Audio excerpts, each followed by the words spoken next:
My name is Sarah, and BBN Network starts now.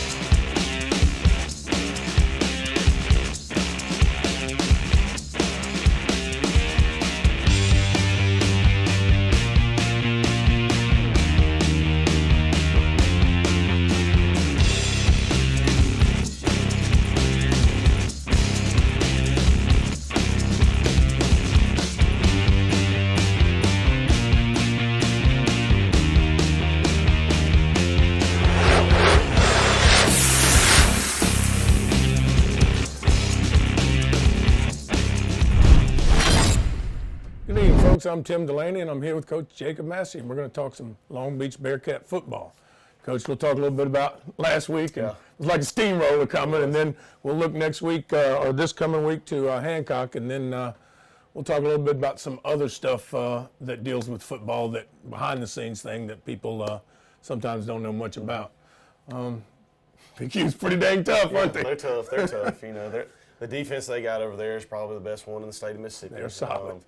You know, I think 10 out of the 11 kids are going to play some type of junior college or Division I football. So, you know, you run up on somebody like that, then it's going to be a tough night. But, you know, some of the bright spots that I saw at times, we moved the football very well. Coach, the running game wasn't bad at all. You were moving the ball. You had a couple of bad breaks. Threw the football well. Yes, you did. Other than the freak pick that they had right there going in right before half. But, you know, there were chances there to kind of prolong the game and maybe not, you know, have a running clock until late in the fourth quarter. But, you know, it's just execution. I mean, I think that's been the biggest thing. And that's the difference between where Picayune's at and where we are at in our program. Is, you know, first year these kids have run this offense. That's right. Picayune's been running that since 8 years old. And execution, you know, that's been the biggest thing. Picayune executed and we didn't. You know, I was proud of our defense. You know, they outweighed us, you know, on the line by probably, you know, 1,000 pounds. So, you know, but we still made them drive it. You know, they had a couple of long runs, but it wasn't like it was last year. No freebies. No freebies. You know, they still had to earn, you know, the 42 points that they scored. And, you know, so our kids fought. They were flying around, hitting folks, but, you know, the downside is because they're so much bigger, you came out of it pretty banged up. We did. You know, but the biggest thing is like, you see, you know, their starting tailback hurt his collarbone about 3 weeks ago, so he was still out. But, you know, where do they keep finding these kids to run football? They go from one Division I kid to a future Division I kid. You know, and 4 is just a sophomore, so we'll have 2 more years of seeing him. And 5, you know, he was pretty darn good too. You know, they could run. So, you know, but the good thing is like I told our kids, you know, we still have an opportunity here. You know, you win your last 2 ball games, you're in the playoffs. Right. So, you know, our destiny is in our hands, and you know how it is. You can't ask for any more for a football team. No, I mean it's up to you. That's it. You win in, you're in. And yeah, you don't want it to depend on somebody else. That's you want it to depend on you, and that's good. And it doesn't get any easier this week. You know, Hancock, they're a very experienced team. They played in 6A last year. I think they played Brandon in the first round of playoffs last year. And they won it all, didn't they? Brandon, I think they got put out by Starkville in the state championship. Okay. But, you know, they returned a lot off of that team from last year. They've got a really good, experienced quarterback. He's a senior. Got a tailback that's a senior. I think he's right up there with junior as far as rushing yards and touchdowns on the coast. They've got several really good wide receivers. And probably the one thing, you know, you see all these receivers, you see all these tailbacks that they have, but they're very well coached on the offensive line. So, you know, it'll be a match for our defense. And then on the defensive side of the ball, very similar to Picayune as far as like scheme and concern, and they're very well coached, just like Picayune was. So, you know, we'll have our work cut out for us on Friday night. Well, Hancock has traditionally been a good, solid football program. What they've always lacked is outstanding speed. That's right. Other than that, they're big, tough kids that run right at you and make you work to beat them. And I think that this team is a little bit uncharacteristic because they do have some really big kids, physical kids, but they do have some speed at the skill position. So They've got 2 or 3 wideouts that have impressed us so far, and the little tailback. He's small, but I mean he's tough as a ladder knot.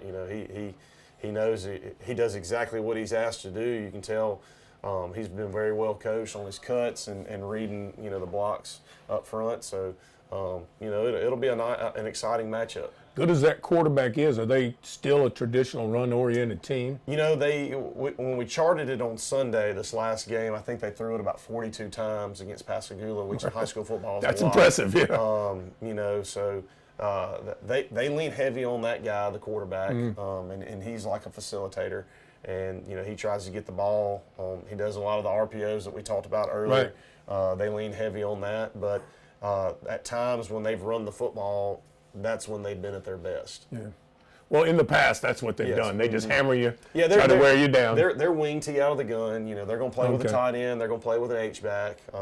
And then they're going to have a combination of 2 to 3 receivers on the field, depending on what personnel package they want to be in. What are you looking at offensively? We're just going to. I know you're kind of short of running back. We are, and we lost Taj last week due to a knee injury. But there's a couple of guys that we've been working kind of all season, so they're going to feel. I think we're going to feel comfortable. Well, you got to go next man up. I mean, that's what a program is. Guy goes down, next guy steps up. That's all. And it's I hate that it happened to Taj, but it's going to be a good thing that we get some young kids in the ball game and get them some carries. Sure. Looking forward to next year, which we'll bring Taj back for his senior year next year. Right. We'll also bring Junior back, who's had a really good year, but.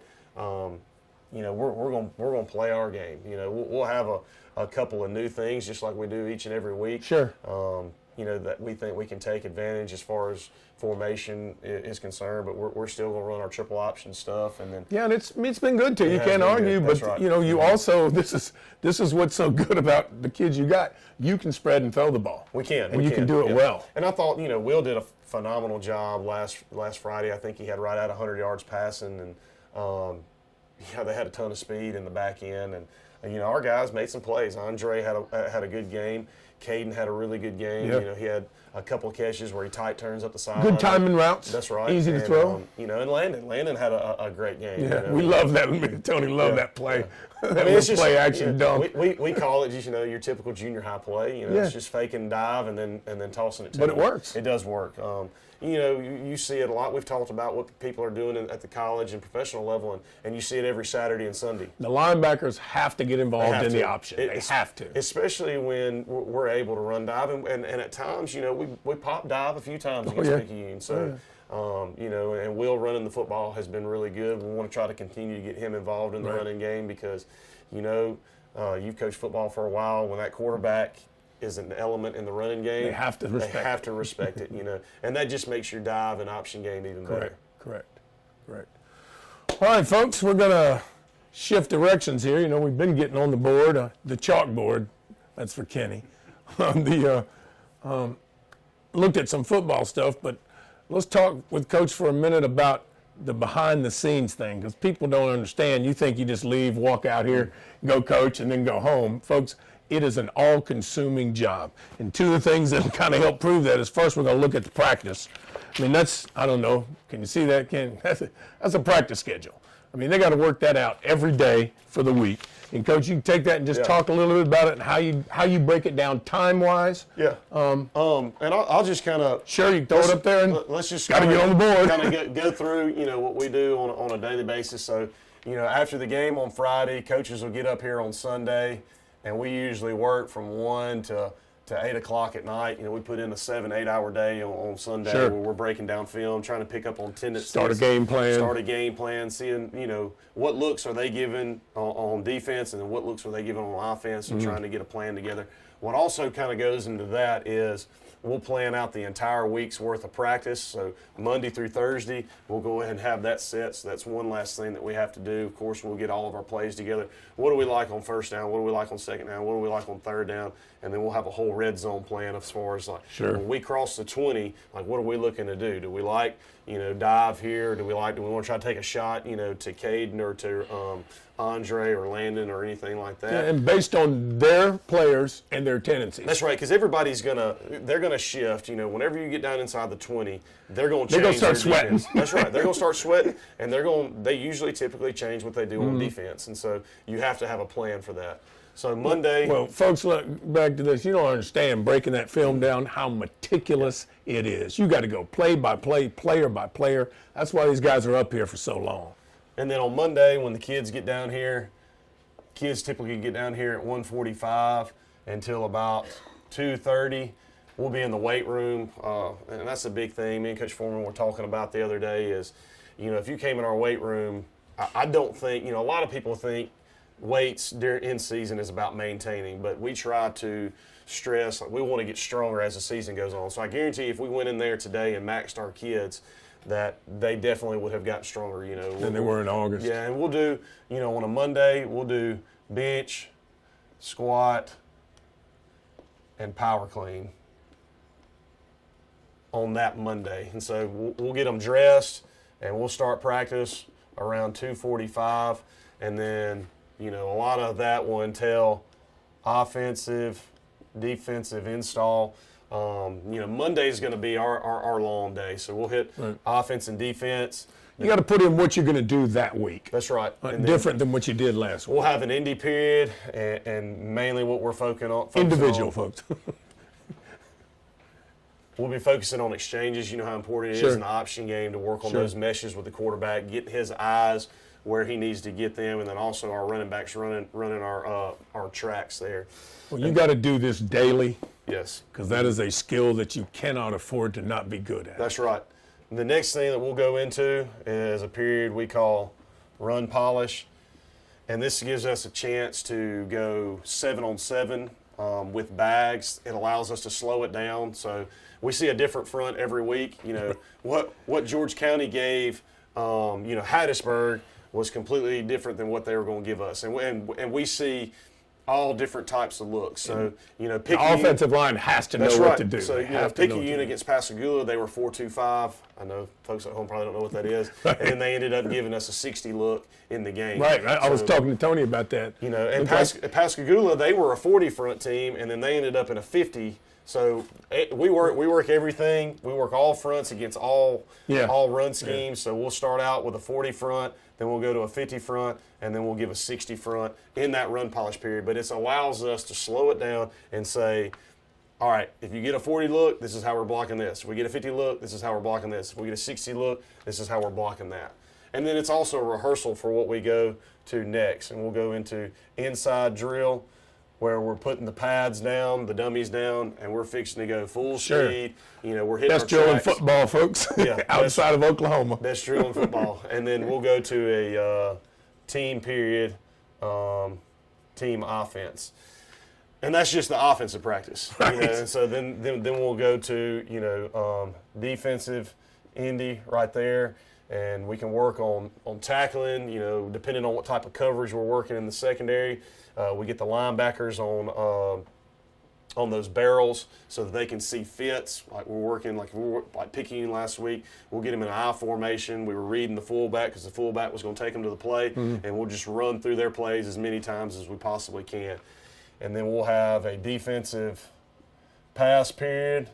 Then we'll have a defensive run period, much like inside drill here. And then we'll have a team defensive period where we're putting all that together. And that is just a Monday practice. Well, and, you look at this practice schedule, and this is broken down, as most teams do, this is broken down in either 5 or 10-minute periods. So when you got this, folks, they start that clock. You got a list of the things you want to cover. You got 5 minutes to get it done. You got 10 minutes. Horn blows, you got to go to the next drill. And you got to plan that out for each and every day. Well, and, for the teachers that are watching, or number 2 school district in the state, they talk about in education scaffolding. So you can't just go straight to team offense or straight to team defense. It has to be built up. You're taking individual, steps. group, team. That's right. So you're building, from the individual period where you got your individual, and football is so specialized. You know, you've got baseball and basketball where everybody can catches, play fields, offense. and hits. You can play offense, you can play defense, but you know, ours is broken down even further. You've got guys that can throw the football. You've got guys that can run the football. You've got guys that can catch the football. Well, you got 22 different positions on that field, Mm-hmm. and you have to teach each one of them how to play that position. That's right. You know, people understand how difficult that is as far as, I mean, you talk about being an educator, because any one of these kids misses an assignment, plays blown up, drives blown up, game might be gone. That's right. So, yeah, you know, folks, you just, again, you got to have to appreciate the time and effort these guys put in to make the team better and to get the team right, because it's not just walk out on the field and coach. Well, folks, this is just half of it. The other half is, and maybe you've seen every coach in America carry one of these on Saturday and Sunday, both sides. I mean, you got to have, I would have to have a magnifying glass to read this, but it's just a play chart for the offense. And, Coach, talk about one, how you got the chart broken down. I don't know if you do it by field position, down in distance. We typically break it down by formation, and everything that we have on that chart is predicated on what we like against what particular defense that they've run. And you're just kind of guessing, hoping that in that situation that defense will be there. Throughout practice that week, we've practiced stuff. You know, we like certain plays against the 40. We like certain plays against the 50. We like certain plays against the 60. And so, in my mind, you know, I know what we want to run against each one of those. And then we've got, each week we work on in the passing game. We know what's good against, you know, a cover 3 or a man-to-man or a cover 2 or a quarters coverage or something like that. So typically what we do is we're going to break it down into kind of 2 categories. We'll go formation and position on the field. And then we'll have certain categories on there. So we'll have a red zone category, and then probably the biggest one is third down. Yeah, I was just wondering if did you break it down here by down and distance also? What you like it, 1st and 10 or second, you know, second and short or second and long? You know, our thought process, specifically speaking in this offense, is on first down. We're thinking 4 yards. Right. You know, if we can get it to stay ahead of the chains. Stay ahead of the chains. If we can get it to 2nd and 6, you know, our entire playbook's open. You know, we can run, we can throw it. We love our triple option. You know, we're thinking, you know, on first down, if we can get 4 yards, then we're going to try to run some type of perimeter play. Try to get a big chunk play. You know, and the biggest thing is, you know, by giving it, you know, on dive or whatever. A lot of times this year, what it's ended up is we'll get in a situation where we're, you know, 2nd and 3. And if we're in 2nd and 3, then we're going to try to take a shot. Sure. You know, try to take a shot over the top. Or, you know, when I say take a shot in triple option, we might throw a hitch out there. Yeah. You know, we might throw a hitch, we might throw an out, something like that. And then we can come back on 3rd and 3 and say, hey, we like to run a dive, something safe. And in a lot of cases, I mean, y'all probably... Good when you got a good fullback. That's right. Good when you got a good fullback. Y'all know me. Y'all probably talked about it on the live stream. You know, I'm not scared to go for it on 4th and short. No, of course not. Specifically running, you know, this offense. And 3rd and long option's a good call. That's right, yeah. So you've got it on the chart by formation. Formation first, and then position on the field, whether it's left hash or right hash.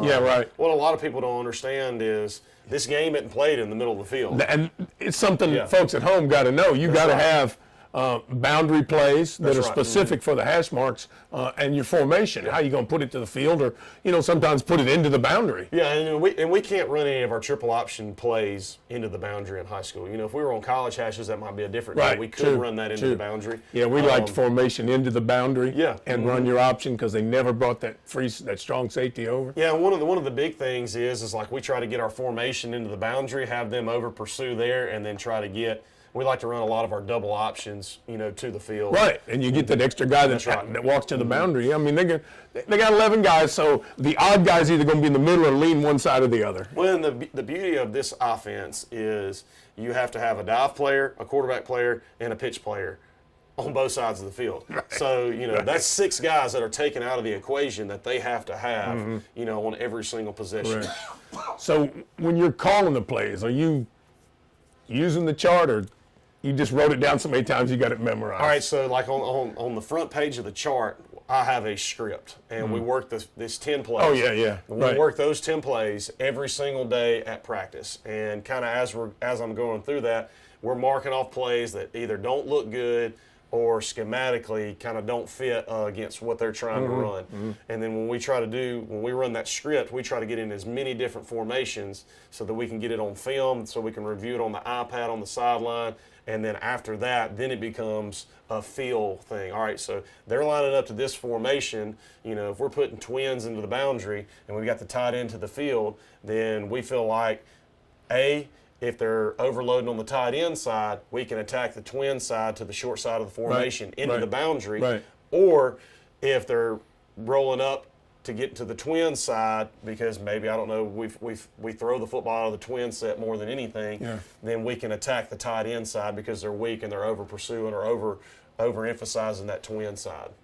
But you got how many plays you think you carry on that chart? We carry probably about 15 run plays and 10 pass plays. And how many you can think change how many you going to formation call? to formation. Against a team like Pascagoula, we ended up calling probably 70% of the run plays and probably 30% of the pass. And normally you keep, what most coaches do is keep a list of plays, and then you start kind of prodding and see what you think will work, and then when 1 or 2 or 3 works, that's what you stick with. And if we have 15 run plays, you're talking about you've got 3 run plays for 40 defense, 3 plays for 50 defense, 3 plays for 60 defense, and then a companion play off of each. Companion playing off of each. So it plays. And I'll tell you this, our kids have done a phenomenal job. We've put more on them this year on the offensive side of the ball, which, if you know anything about spread and option football, is you're kind of limited in the spread.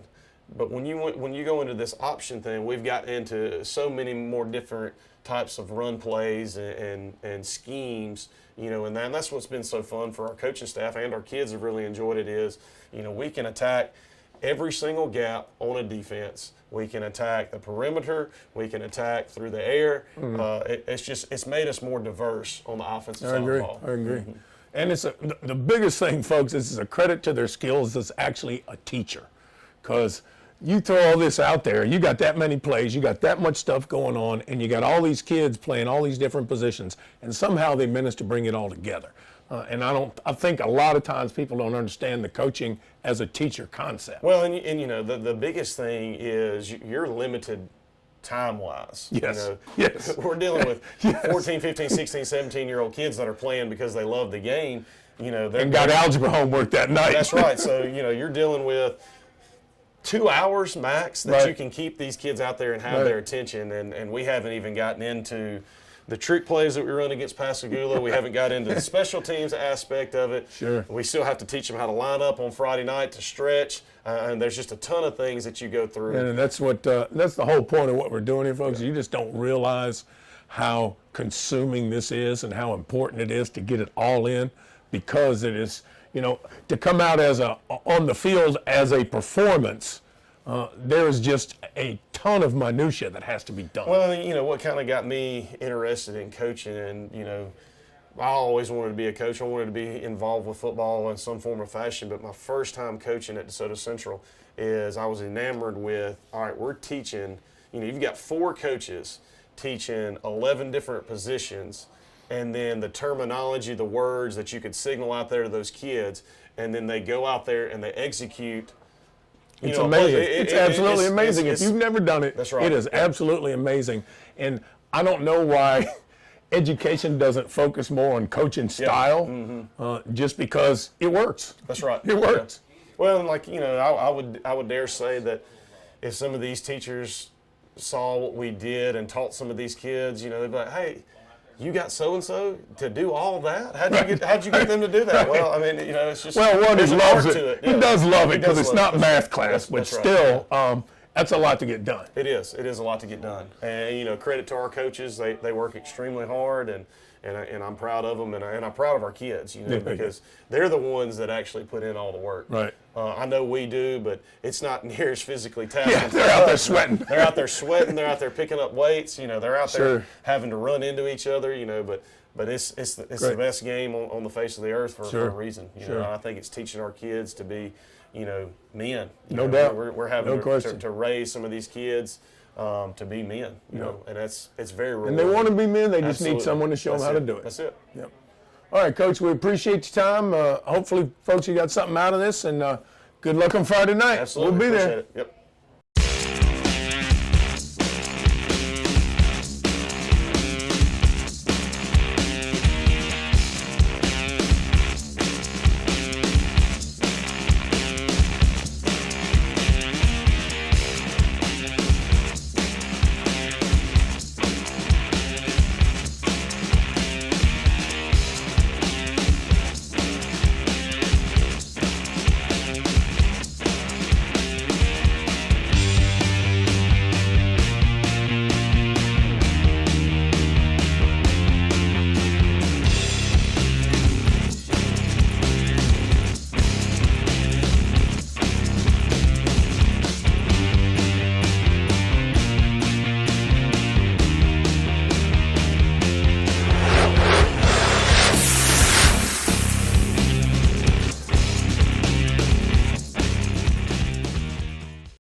The Glass Doctor will fix your pain.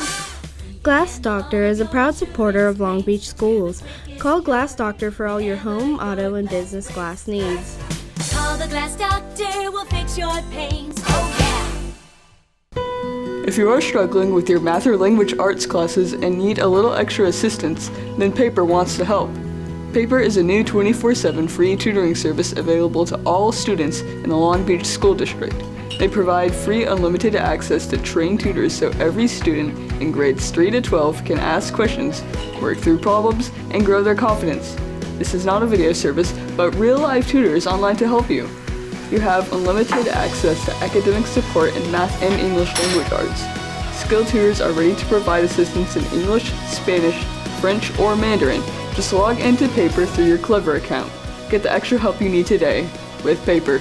For more information, visit paper.co.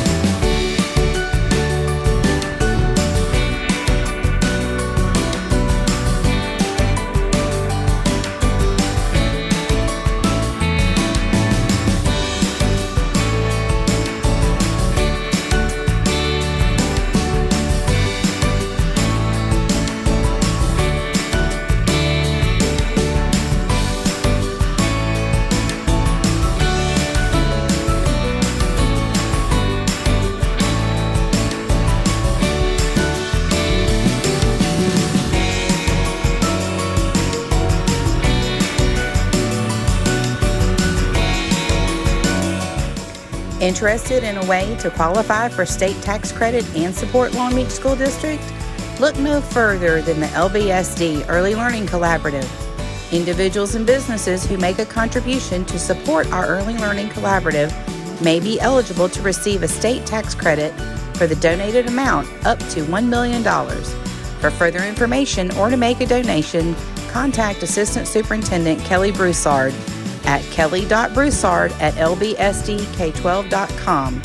Again, that's KELLEIGH.BROUSSARD@lbsdk12.com.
counselor how to get free help from Get to College.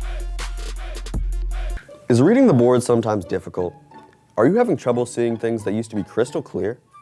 If you are one of the approximately 2 million students in the United States who need glasses but can't afford them, then VSP might be able to help. If your family is at 200% or less of the federal poverty level and you do not have current coverage under private or governmental insurance, and you have not used a VSP program in the past 12 months, please email your school nurse to ask about the VSP Eyes of Hope program.